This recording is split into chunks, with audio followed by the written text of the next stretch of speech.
Overpaying for anything sucks, especially socks, so why pay $45 for a single pair of grip socks when you can spend less than half? Pure Grip Socks Pro feature our best materials for optimal fit, moisture wicking, and performance at a fair price, just $16.99 a pair at puregripsocks.com. Over the last 12 years, starting with the OG F50 adizero, I think we can agree that Adidas has had some really good speed boots, but there are two in particular that stand out as being the very best. One being the 2014 F50 adizero, the other being the recently discontinued Adidas X Speedflow.1. How do you make something even better? Well, why not put them together? And that's exactly what Adidas have done with their new limited edition 2014 F50 adizero remakes, featuring the HybridTouch upper of what I would argue was the best generation of F50, the speed frame Soleplate stud pattern and Carbitex insert of the now outgoing Speedflow, and the battle pack graphics from the 2014 World Cup, with a bit of a twist in that you have gold stripes rather than orange ones. And unlike the Predator remakes that are crazy expensive, while still not cheap, these retail for $250, which puts them at a lower price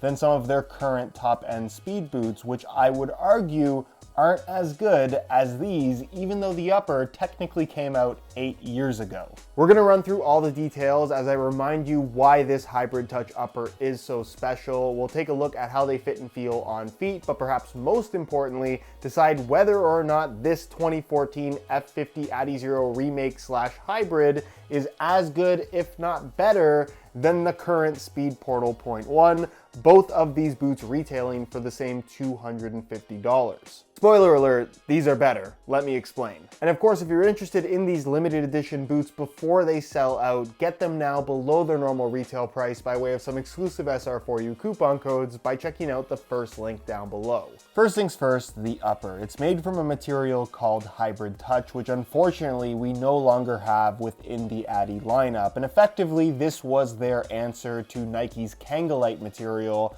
where it's a microfiber synthetic designed to mimic the softness and to a certain extent the feel of leather, while maintaining the benefits of a synthetic, of course, in that it's lighter, doesn't absorb as much water, has more structural integrity, etc., etc.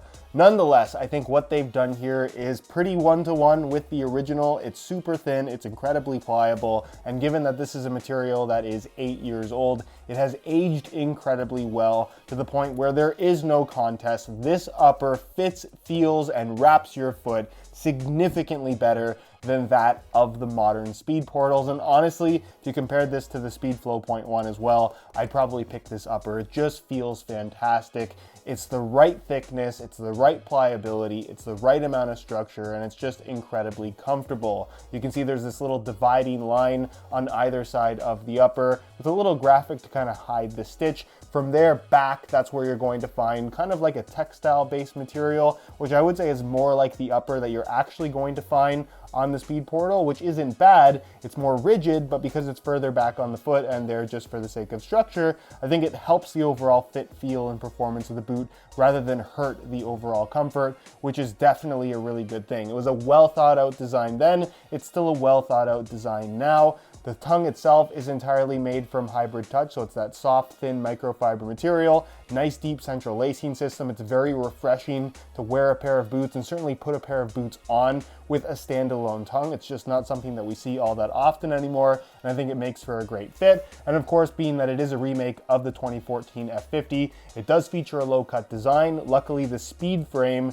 of the Speedflow has a heel counter that's very similar to what was found on the original 2014 F50, so there's no major difference there in terms of the shaping and feel through the heel of the boot. The battle pack colorways in particular had more of a synthetic leather lining material rather than the softer microfiber, which personally I preferred the microfiber one, so this is a little bit slick. I think grip socks are definitely recommended with this, given the minimal amount of padding back here, but the shape and the lockdown, especially with grip socks, is still really, really good.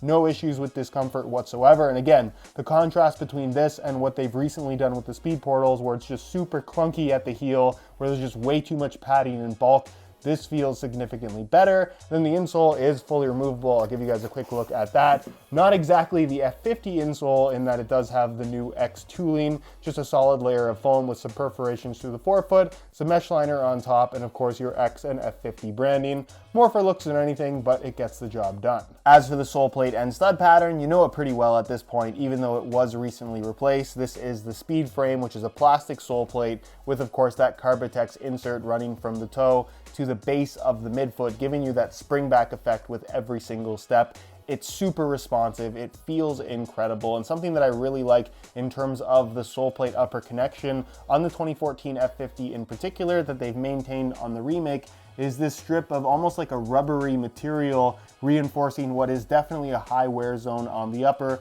for the sake of overall durability, which is definitely a good thing. The feel of this sole plate is awesome. There's that genuine feedback in terms of that energy return that might not actually make for better performance, but it's noticeable with every step, and that's more than you can say about most football boot technologies these days. And then as far as the FG stud pattern is concerned, they're mostly bladed studs. It's relatively aggressive, and if you're looking for plenty of bite when pushing off in pretty much every direction, there is absolutely nothing to complain about with what's on offer here. And then there's the weight, where I thought it'd be fun to compare the remake to the original. Keep in mind that the remake is a size 9.5 US, while the original is a size 9, so it's not a perfectly even comparison, but you'll get a pretty good idea, starting with the OG, which is just ridiculously lightweight.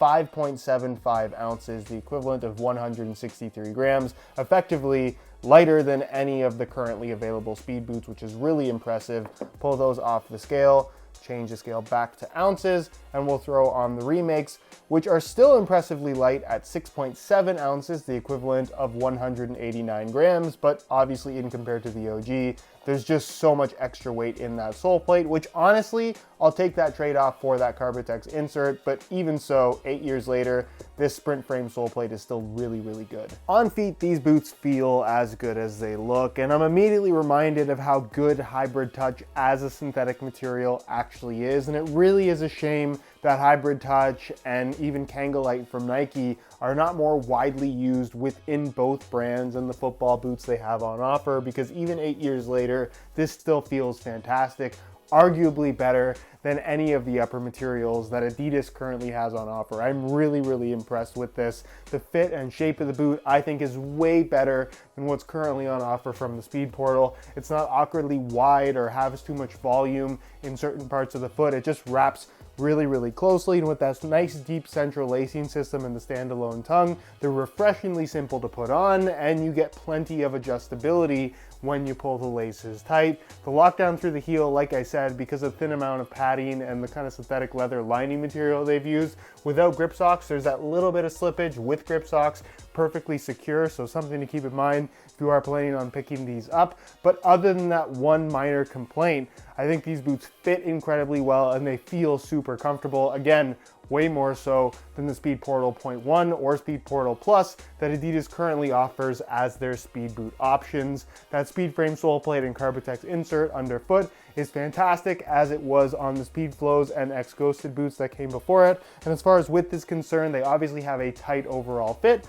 but they're going to be accommodating for most foot types as long as you don't have excessively wide feet. And as far as sizing is concerned, I'm wearing these in my usual size 9.5 US, and the fit and the length is perfect. So if you're looking to get a pair for yourself, I would strongly recommend going true to size in order to achieve the best possible fit. So in conclusion, and like I spoiled at the start of the video, if you are on the market for a pair of Adidas speed boots, despite this technically not being the latest technology, you would be crazy to pick the Speedportal.1 over this 2014 F50 Adizero remake for the same $250 price tag. They fit better, they're more comfortable, the HybridTouch upper feels significantly better against your foot and on the ball compared to this more rigid plasticky material on the Speedportal.1, and you get all the same benefits from the HybridTouch insert found on the remake that you wouldn't have had on the original. For $250, I think these are an absolute bargain, and honestly, it's a bit of a mistake that Adidas doesn't just make this